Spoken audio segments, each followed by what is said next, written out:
Hello friends, आज आइছোঁ ফুৰিবৰ কাৰণে মামাহঁতৰ ঘৰত।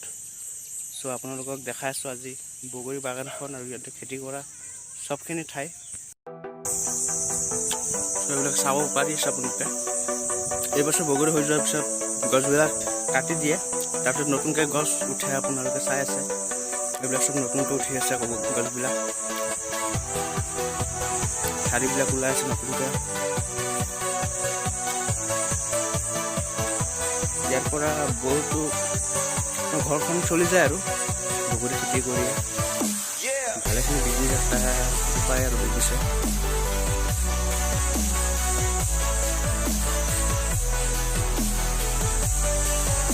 বহুতখিনি ঠাইলৈকে কৰিছে। মাজত আপোনাৰ কল বস্তু আছে, কল লাগি আছে, চাই আছে।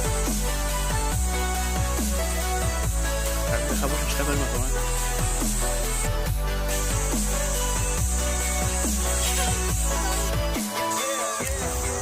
এই কলগছৰ বাগান চাই আছে, কল লাগি আছে সব তাতে। আপোনালোকক আৰু ঠাই দেখাওঁ। জলকীয়া খেতি কৰিছে, প্লাছ আৰু খেতি কৰিছিলে, এতিয়া বৰ্তমান নাই খেতি। চাই আছে ধান খেতি লগাইছে, জলকীয়া খেতি।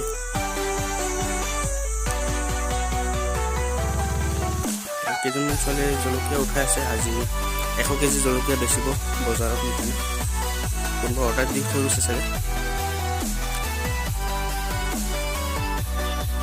খেতি কৰিছে আৰু দেখি পোৱা নাই।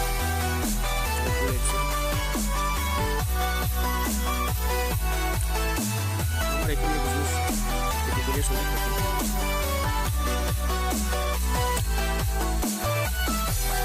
এইটো চাইছে ৱাটাৰমেলন গছ লগাইছে নতুনকৈ,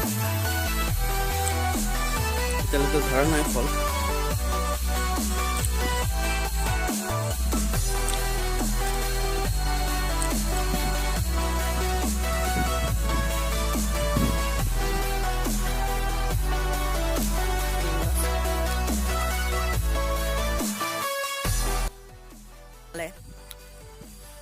ভিডিঅ'খন যদি ভাল লাগিছে তেন্তে লাইক শ্বেয়াৰ কৰিব, আৰু যোনে মোৰ চেনেলখন ছাবস্ক্ৰাইব কৰা নাই ছাবস্ক্ৰাইব কৰিব, যাতে মই আৰু আগুৱাই যাব পাৰোঁ আৰু আপোনালোকক ভাল ভাল ভিডিঅ' দেখাব পাৰোঁ। চ' নমস্কাৰ, টাটা, বাই বাই, আসসালামু আলাইকুম।